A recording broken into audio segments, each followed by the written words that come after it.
Bonsoir à toutes, bonsoir à tous et bienvenue. Nous sommes en direct, il est 19h30. Les femmes sont plus nombreuses que jamais à se lancer en politique. 40% des candidatures selon notre enquête.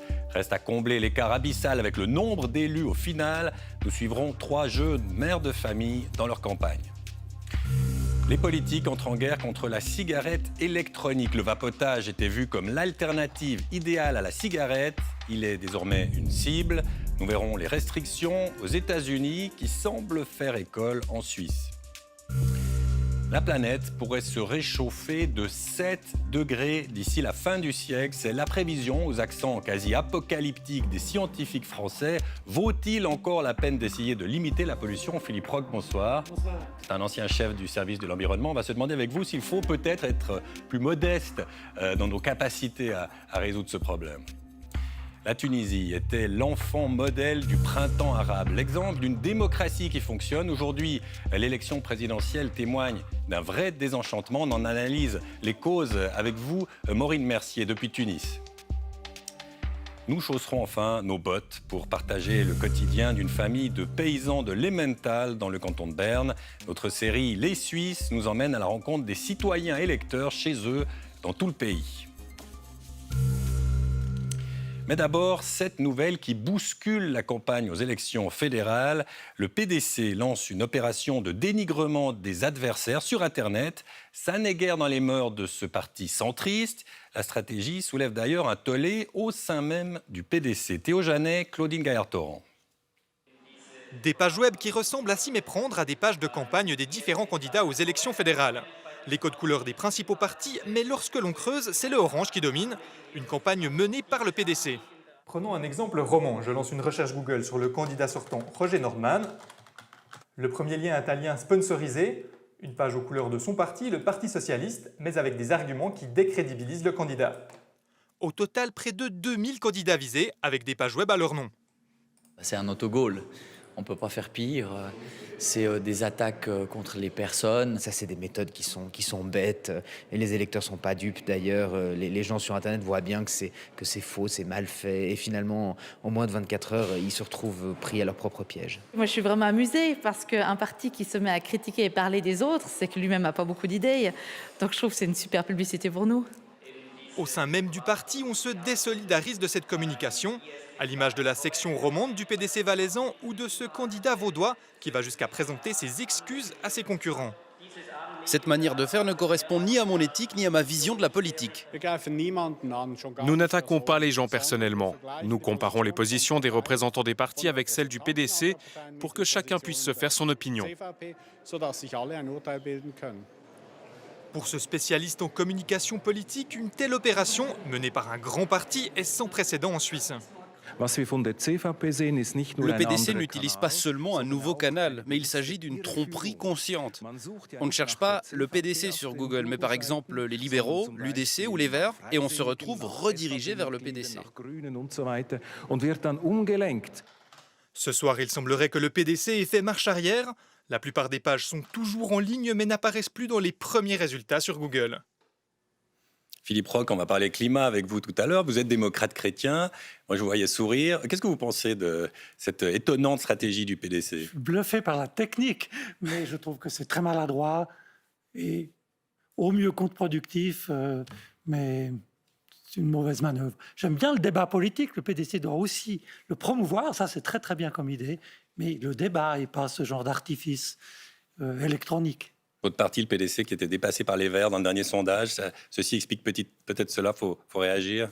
Je pense que si le PDC m'avait mieux écouté il y a 30 ou 40 ans, il serait devant. Philippe Roch, vous êtes resté avec nous, on va parler des derniers chiffres en matière de réchauffement climatique tout à l'heure. La politique suisse, d'ailleurs, reste dominée par les hommes, mais pour la première fois de l'histoire, les femmes représentent jusqu'à 40% des candidatures aux élections fédérales. C'est le résultat de notre enquête. Rouven Guessa. Le palais fédéral, emblème de la démocratie helvétique, pas toujours à l'image de la société.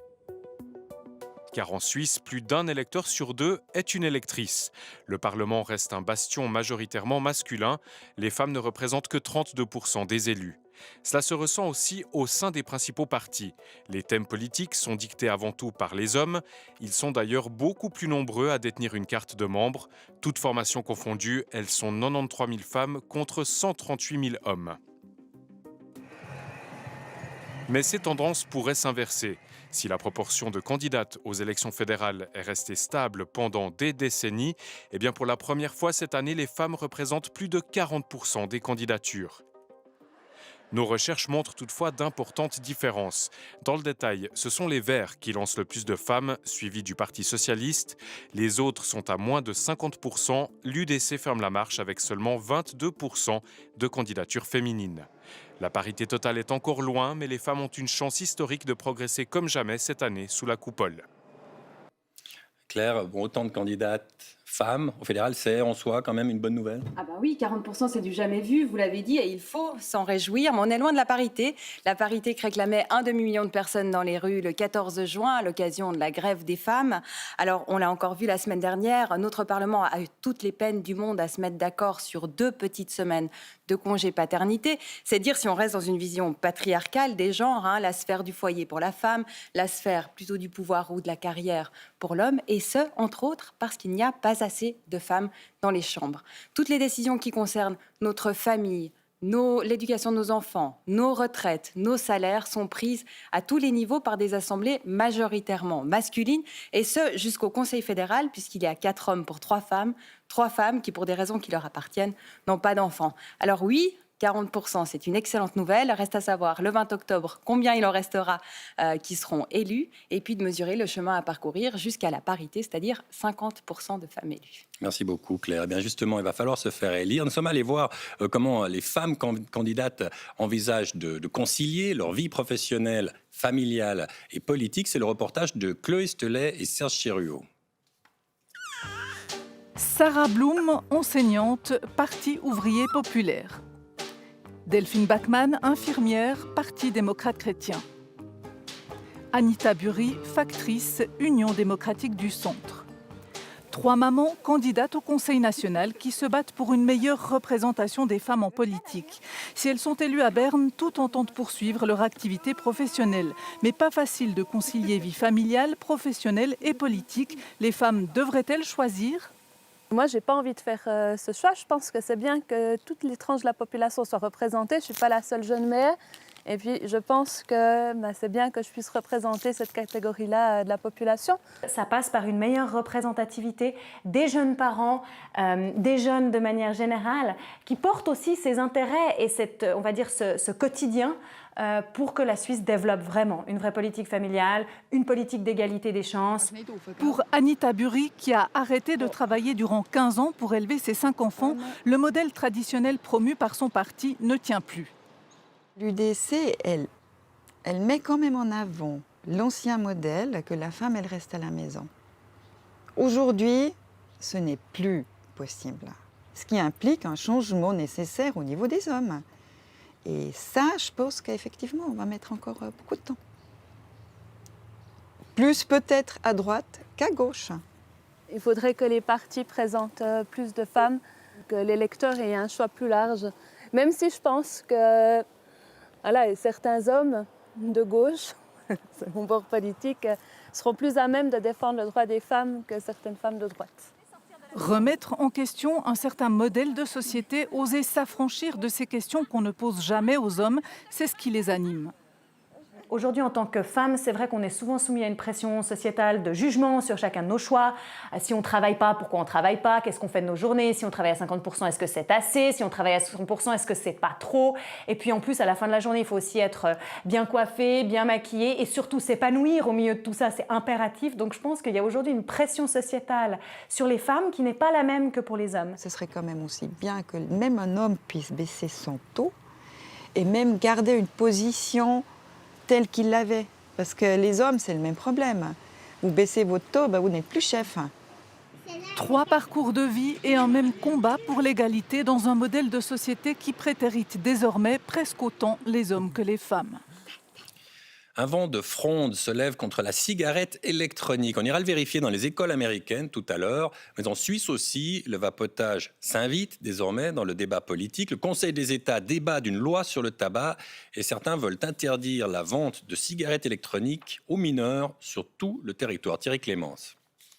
Cigarette, tabac chauffé, e-cigarette, cigarette électronique, peu importe l'appellation, peu importe le degré de dangerosité de chaque produit, aujourd'hui, on imagine tout mettre dans le même paquet et interdire sur tout le territoire suisse d'en vendre au moins de 18 ans. La cigarette électronique commence à être prise au sérieux. Oui, je pense bien parce qu'elle est depuis 1 année et demie, elle est aussi admise maintenant sur le marché suisse en contenant de la nicotine et quand même on veut la légiférer dans le sens que l'interdiction de la vente, par exemple, ça ne touche pas seulement la cigarette, mais classique, ça touche aussi la cigarette électronique. Et ça, c'est un pas en avant. Ça, c'est un petit pas en avant, oui. Que dit la loi aujourd'hui? Eh bien, c'est un peu brouillardeux. Il y a le Valais, le seul canton en Suisse à avoir déjà interdit aux mineurs la vente de cigarettes électroniques. Vaud et Genève, eux, en discutent ailleurs, comme dans le Jura ou à Neuchâtel, deux cantons qui abritent des cigarettiers. Pour l'instant, rien de spécifique. C'est certainement quelque chose d'intéressant pour arrêter de fumer ou pour prendre un autre chemin. Mais on voit aussi de plus en plus que la cigarette électronique peut être un produit d'entrée dans la fumée. Et ça doit aussi naturellement nous préoccuper. C'est pas encore très facile aujourd'hui de tirer toutes les conclusions. On suit le débat aux États-Unis, on suit le débat en Europe, aussi en Suisse. Et ça va certainement nous occuper encore durant les prochaines années. En matière de prévention, ce qui devrait changer avec la loi en discussion, c'est qu'on devrait limiter la publicité, la promotion ou le parrainage des produits du tabac. Dans les journaux et sur Internet en tout cas, au cinéma, ce serait toujours permis. Avancée minimum donc, mais qui devrait au moins permettre à la Suisse de ratifier la convention de l'OMS pour la lutte anti-tabac. Voilà pour la Suisse, mais les États-Unis, eux, ont commencé à agir contre le vapotage qui a séduit toute une génération d'écoliers et de collégiens. Les jeunes ont été la cible d'un marketing très efficace. La réaction des autorités menace désormais toute l'industrie du vapotage. Gaspard Kuhn. Les États-Unis confrontés à une vague d'hospitalisation liée au vapotage. 380 cas, dont 6 décès. Les premiers examens médicaux montrent qu'une grande partie des hospitalisations seraient dues à des produits dérivés du cannabis. Pourtant, c'est l'ensemble de la branche qui est dans la tourmente à cause du marketing agressif de certaines marques qui ont ciblé les adolescents. C'est très dangereux. Des enfants et des gens sont morts. Le président a suggéré la semaine dernière l'interdiction des produits au goût sucré qui rencontrent un grand succès chez les jeunes. 3,6 millions de mineurs utilisent la cigarette électronique aux États-Unis. Dans cette école de Virginie, des adolescents ont décidé de réagir en créant une association qui diffuse des messages de prévention sur Instagram. Beaucoup de jeunes essayent le vapotage. C'est très populaire en ce moment parce que c'est tellement facile d'accès que tout le monde peut essayer. On voit des ados de 13 ans et parfois même plus jeunes qui vapotent. C'est un problème. Parce que si des enfants commencent aussi jeunes, ça peut avoir des effets à long terme sur leur vie. Mais l'idée d'une interdiction des produits au goût sucré divise. Dans ce magasin, les ventes ont chuté de moitié en quelques semaines. Le patron se dit favorable à une limite d'âge fixée à 21 ans, mais il regrette la méfiance qui entoure aujourd'hui la cigarette électronique. Depuis que l'affaire a éclaté, c'est partout sur les réseaux sociaux et dans les nouvelles. J'ai l'impression que ça fait vraiment peur aux clients et qu'ils n'osent même plus entrer dans le magasin. Entre interdiction et réglementation plus sévère, les autorités américaines devront trancher dans les prochains mois. Et l'émission Infrarouge demain soir, justement, sera consacrée aux enjeux liés à l'industrie de la nicotine. La menace du réchauffement climatique est au cœur du sommet de l'ONU la semaine prochaine à New York, mais les dernières prévisions pourraient décourager les plus optimistes. Des scientifiques français estiment que les températures pourraient augmenter jusqu'à 7 degrés d'ici la fin du siècle. Anne Fournier. Difficile à imaginer, mais ça fait partie des possibles. Un monde avec en moyenne 7 degrés de plus en 2100. Des chercheurs français ont puisé dans 2 modèles climatiques pour de nouvelles simulations, avec une constante, un réchauffement plus prononcé que prévu jusqu'ici. On a un éventail de scénarios, tous impliquent un réchauffement climatique, au moins jusqu'en 2040-2050, puisqu'il y a une certaine inertie dans les systèmes. Et seulement dans la deuxième moitié du siècle, on voit l'impact de ces politiques climatiques qui doivent être mises en œuvre maintenant. Dans le pire scénario, basé sur une croissance économique rapide avec des énergies fossiles, la hausse atteindrait 6,5 voire 7 degrés, avec des conséquences radicales pour l'existence humaine. Autre scénario plus optimiste, 2 degrés. On est là plus proche des 1,5 degrés voulus par l'accord de Paris, avec des conditions, une forte coopération internationale, une diminution immédiate des émissions de CO2, enfin la mise en place d'une technique de captation de ce gaz. Un certain nombre d'entre elles reposent sur la biomasse, donc on cultive des arbres, on les récolte, on les brûle, on capte le CO2 qu'on enfouit dans le sous-sol de manière à faire diminuer les concentrations de CO2. Ces choses-là sont envisageables. Ce qu'on ne sait pas, c'est si on peut les mettre à une échelle suffisante pour vraiment avoir un impact climatique. Des scénarios avec des conséquences, la canicule. Les périodes comme celle de cet été devraient augmenter jusqu'à devenir, dans le pire des cas, la norme d'ici 2050. Parallèlement, la banquise arctique pourrait-elle complètement disparaître en été pour la fin du siècle ? Suivant comment on va modifier nos émissions dans le futur, si on reste sur des trajectoires actuelles ou au contraire si on prend des mesures pour la réduction des émissions assez draconiennes, on va avoir des mondes très très différents à l'échelle de 40 ans et certainement en 2100. Ces simulations associées à celles d'autres pays alimenteront le rapport des experts de l'ONU sur le climat prévu pour 2021. Philippe Roch, 7 degrés, c'est un des modèles. Là, les collapsologues vont dire, vous l'avez bien dit, on va vers une catastrophe. Oui, c'est sûr que 7 degrés, c'est vraiment énorme et on ne pourra pas s'adapter. Ce qui est réjouissant, je dirais, c'est que j'ai l'impression qu'aujourd'hui, tout le monde reconnaît ces faits scientifiques. C'est déjà un progrès. Souvenez-vous que ça ne fait pas si longtemps qu'on était une minorité à s'accrocher à ces prévisions. Aujourd'hui, elles sont vraiment reconnues. Est-ce qu'on n'arrive pas aux limites de ce que peut faire l'être humain, nos sociétés occidentales, les sociétés autoritaires, démocrates, contre ce réchauffement ? Alors, la lutte, c'est vrai qu'elle fait intervenir une quantité d'actions. Et je suis même dans votre reportage, on propose des solutions techniques. Alors, il faut des solutions techniques. Mais si on se repose que là-dessus, sans s'attaquer à la racine du mal, qui est cette idéologie de la croissance, elles ne serviront à rien. On va faire même pire, parce qu'on va détruire, par exemple, des espaces naturels pour mettre des panneaux solaires, et on va aggraver la situation, parce que la nature, c'est le meilleur moyen de résister au changement climatique. Puis en plus, vu sa valeur incroyable aussi au point de vue psychologique et biologique, il ne faut pas s'attaquer à la nature. Or, aujourd'hui, on coupe des arbres pour faire passer des trams. Et c'est dans nos villes, c'est complètement absurde. Il y a cette phrase de Jonathan Franzen, qui est un écrivain américain dans le New Yorker, qui dit « il faut arrêter de faire semblant de croire qu'on peut éviter ce qu'il appelle la catastrophe ». Est-ce qu'on est un peu dans le déni, c'est ce qu'il nous dit, on croit qu'on va... C'est un peu de la surpuissance, on croit qu'on va tout pouvoir changer, alors il faut peut-être être plus modeste. Oui, je pense qu'il faut une certaine humilité, et puis encore une fois, ne pas croire aux miracles technologiques dont on a besoin. Mais si vous remplacez toutes les voitures vous mettez des voitures électriques, mais que vous changez pas la politique des transports, comme à Genève où on continue d'élargir l'autoroute et de construire de nouvelles routes, vous ne résoudrez rien du tout, parce que ces voitures électriques émettront moins de CO2 sur place, mais elles posent quantité d'autres problèmes au niveau des ressources. Enfin, Jonathan Franzen nous dit « cultivez votre jardin, ne vous occupez plus trop de vouloir changer le monde ». Alors, c'est en tout cas important de cultiver son jardin. C'est aussi la conclusion à laquelle j'arrive quand j'étudie ces questions de croissance et de décroissance. C'est en tout cas une manière de construire la résilience. Ça ne suffira pas non plus, mais ce sera bien. Je me rappelle d'une phrase de Monique Boerlager, qui a fait ses premiers pas en écologie politique avec moi dans les années 70. Et elle disait toujours, nous sommes des pessimistes actifs. C'est-à-dire que même si on ne croit pas qu'on va résoudre le problème, il faut quand même le faire, parce qu'il faut atténuer ces effets. Puis les circonstances vont peut-être quand même réussir un jour à changer les choses. Pessimisme actif. Merci beaucoup pour cette conclusion, Philippe Roch. Merci à vous. En Tunisie, les résultats sont officiels. 2 candidats anti-système arrivent en tête de l'élection présidentielle. Un résultat vu comme un coup de balai pour la classe politique tunisienne. Tristan Desser. 2 finalistes, 2 candidats anti-système. Kaïs Sayed contre Nabil Karoui, le conservateur contre le populiste. Le premier est un juriste austère qui a fait campagne en marge de tout parti politique. Il a même refusé le financement public de sa campagne. Son extrême conservatisme a pu séduire l'électorat islamiste et il promet une importante réforme constitutionnelle pour plus de décentralisation. Pourquoi les gens ont opté pour ce choix? Parce que tout simplement, ils n'ont pas trouvé leur compte avec cette constitution, avec cette pensée dépassée par les événements, dépassée par l'histoire.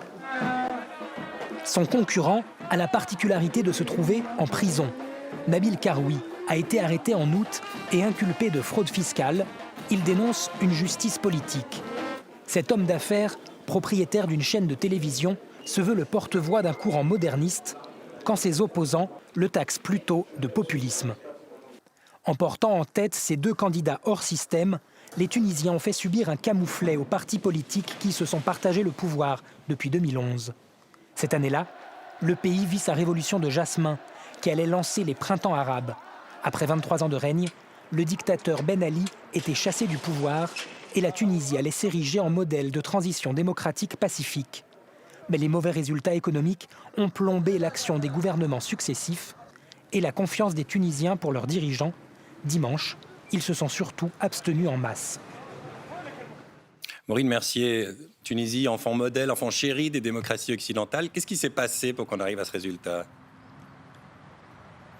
Il ne faut jamais oublier une chose, la révolution s'est faite d'abord sur des questions socio-économiques. Alors qu'est-ce qui s'est passé depuis 2011 ? La situation économique s'est dégradée, le taux de chômage n'a pas évolué, il a pratiquement parfois même augmenté, le dinar a dégringolé, les prix des biens de consommation ont explosé et puis la corruption a envahi le pays et une partie de la classe politique. Donc les Tunisiens se sentent tout simplement humiliés, c'est un vote sanction tout simplement.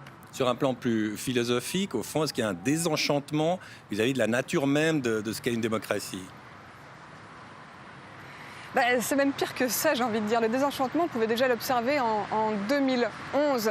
Ce qui est en train de se jouer maintenant, c'est que les Tunisiens sont en train de se demander si la démocratie n'est pas même un outil pour légitimer les classes politiques corrompues, tout simplement. Alors, c'est pas pour autant qu'ils regrettent l'époque de Ben Ali. Il faut voir les choses ainsi. Il faut se mettre un peu dans la peau d'un jeune Tunisien. Il est à peu près sûr d'étudier, de ne pas trouver de travail. L'Europe, il n'y a plus accès. Les portes sont fermées. Donc, il continue de lutter ici à sa manière. Il a dit dégage par la rue en 2011 à Ben Ali. Il dit tout simplement aujourd'hui dégage à cette classe politique, mais cette fois-ci via les outils démocratiques. Merci beaucoup Maureen. Retour en Suisse, la hausse est impressionnante. Le nombre d'étudiants universitaires en Suisse romande a augmenté de 21% ces 10 dernières années. En cette rentrée universitaire, les auditoires sont bondés. Pour y remédier, l'Université de Genève diffuse de plus en plus de cours en direct sur son site internet. François Izoard et Fanny Moll. Il s'avère que ce cours, en fait, est diffusé en live. En direct sur Internet, c'est ce qu'on appelle du live streaming et c'est une spécificité de l'Université de Genève. Professeur à la faculté d'économie et de management, Jérémy Lucchetti teste cet outil depuis 3 ans. Créé à la base pour désengorger les auditoires, le live streaming est surtout utilisé par les étudiants ponctuellement. Pour l'instant, avec cette génération d'étudiants, on observe qu'ils continuent à venir massivement en cours. Le taux d'utilisation du streaming est de 15 à 20%. Pour ces étudiants de première année, tout est nouveau. Passer d'une classe de 20 élèves à un amphi de 450 places peut s'avérer impressionnant. Le live streaming est aussi là pour les rassurer. Ce matin, on était dans un amphithéâtre un peu plus petit et là, c'était vraiment bondé. Il y a des personnes qui étaient debout, des personnes assises sur les bancs, enfin sur les escaliers à côté. Et là, j'aurais préféré d'utiliser le streaming. Le live streaming, je connais déjà parce que c'est pas ma première année à l'université. Du coup, je trouve que c'est hyper pratique quand on peut pas assister au cours quand on est malade. Ou sinon, des fois, quand j'étais trop fatiguée, quand j'avais cours à 8h15, je préfère rester dans mon lit pour écouter le cours. Étudier au lit, pas étonnant que le live streaming soit plébiscité par les étudiants. Reste que cette innovation a aussi fait ses preuves aux examens. Les élèves autonomes ont de meilleures notes, notamment parce qu'ils décrochent moins. Moi, ce qui m'a intéressé dans l'idée de streamer les cours en direct, c'était d'offrir un canal supplémentaire aux étudiants qui peuvent comme ça suivre le cours et éviter de décrocher parce que les cours s'enchaînent et s'appuient chacun sur le précédent. Donc le streaming permet de garder le fil plus facilement. Toutes les salles ne sont pas équipées pour le live streaming, mais l'Université de Genève veut continuer à élargir son offre pour se démarquer avec cette innovation pédagogique. En football, le Vaudois Lucien Favre à la tête du Borussia Dortmund affronte ce soir le grand Barcelone. C'est l'un des matchs phares de la Ligue des Champions qui débute. En 63 ans, la compétition est devenue un enjeu financier gigantesque pour l'UEFA et pour les grands clubs. Pierre-Alain Dupuis. Créée en 1956, la Coupe d'Europe des clubs champions est l'une des plus belles inventions du football. L'explication est simple. Le football, c'est le sport le plus populaire dans le monde. Et l'Europe a la chance d'avoir le plus grand club, les plus grands joueurs du monde. Depuis la victoire du Real Madrid contre Reims il y a 63 ans, tous les joueurs rêvent de gagner un jour le prestigieux trophée. Tout le monde rêve de pouvoir un jour lever ces trophées fantastiques, merveilleux, aux grandes oreilles. Si je n'avais pas la victoire en Ligue des Champions sur mon CV, ma carrière aurait un goût d'inachevé. De Johan Cruyff à Franz Beckenbauer, en passant par Platini, Zidane, Ronaldo ou encore Lionel Messi, toutes les stars du ballon rond ont remporté au moins une fois la Ligue des Champions. Une compétition qui entre dans une ère nouvelle en 1992 avec son hymne génial, l'argent coule à flot. Le droit de la Ligue des Champions aujourd'hui est environ 2,8 milliards. L'UEFA se montre généreuse avec les équipes. Les primes distribuées doublent en 5 ans. Elles passent de 1 à 2 milliards. Les équipes championnes se régalent. Liverpool, champion d'Europe en titre, pourrait toucher 117 millions de francs s'il conservait son titre en 2020.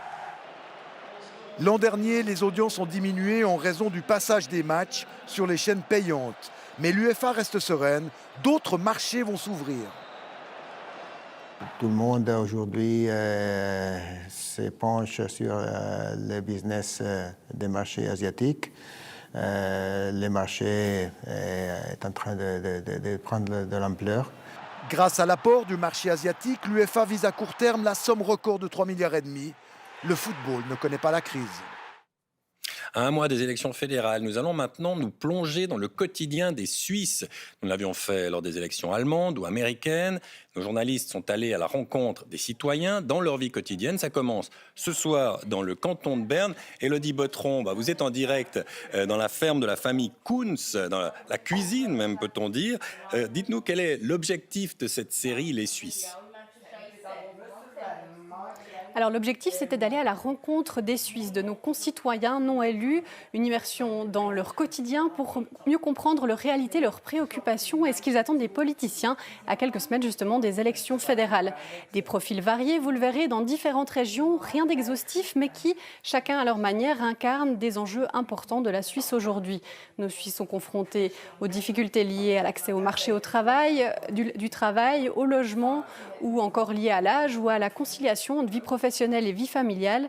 Des Suisses qui ont aussi leur fierté, leur pudeur et qui n'attendent pas forcément, vous le verrez, des politiciens qu'ils règlent leurs problèmes d'un coup de baguette magique. On les voit derrière vous d'ailleurs, ces Suisses, ces citoyens qu'on va suivre. Là, c'est une famille bernoise, c'est la famille Kunz.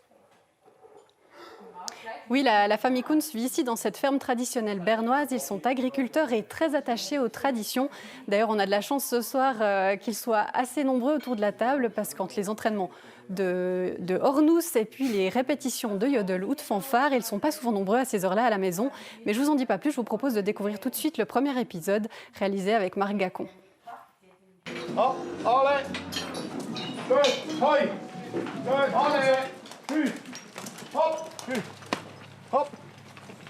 Manfred Kunz est agriculteur à Erzingen, un petit village de Lemmental à une demi-heure de Berne.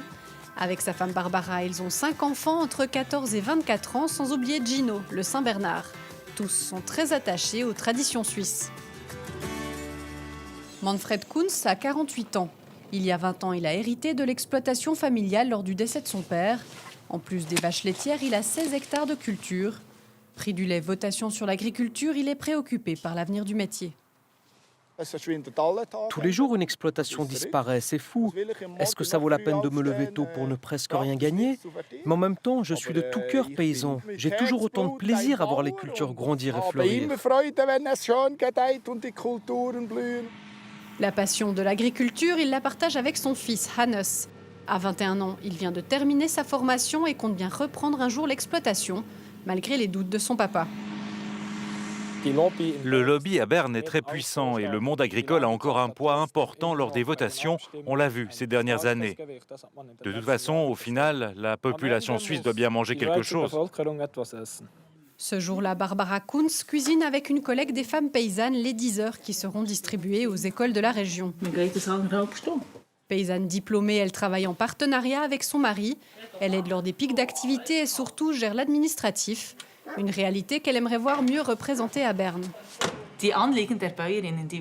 Les intérêts des paysannes sont très mal représentés au Parlement. Soit c'est extrêmement féministe au point que ça me hérisse les poils de la nuque, ou alors on n'en parle pas, c'est pas un thème. Un juste milieu, ça nous ferait du bien. C'est elle aussi qui était à la maison pour élever leurs 5 enfants. Aujourd'hui, seuls les 2 garçons vivent encore ici. Tous sont membres de plusieurs sociétés locales. Yodel, fanfare, les traditions suisses rythment leur quotidien. Tous les jeudis, par exemple, Hannes et son père ont l'entraînement de Hornus. Mon père fait du Hornus, 2 de mes oncles aussi. Du coup, c'était clair depuis le début que j'allais en faire. On m'a donc pris avec et depuis, le plaisir est toujours là.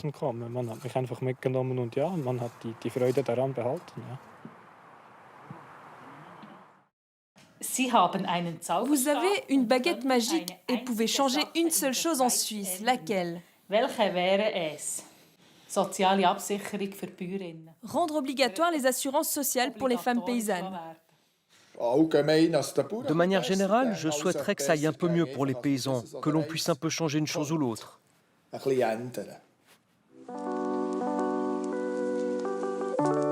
Demain, nous nous rendrons dans le charmant village de Bramois, en Valais. Valérie Gillot a rencontré un couple de 2 femmes qui attendent un enfant. C'est la fin de ce journal. Merci beaucoup de l'avoir suivi. Philippe Jeanneret nous rejoint tout de suite pour la météo. Ce soir, ABE se demandera si la réputation curative du gingembre ou du curcuma ne serait pas un peu surfaite. Suivez-nous sur Twitter, 19h30 RTS, et on se retrouve demain. Excellente soirée.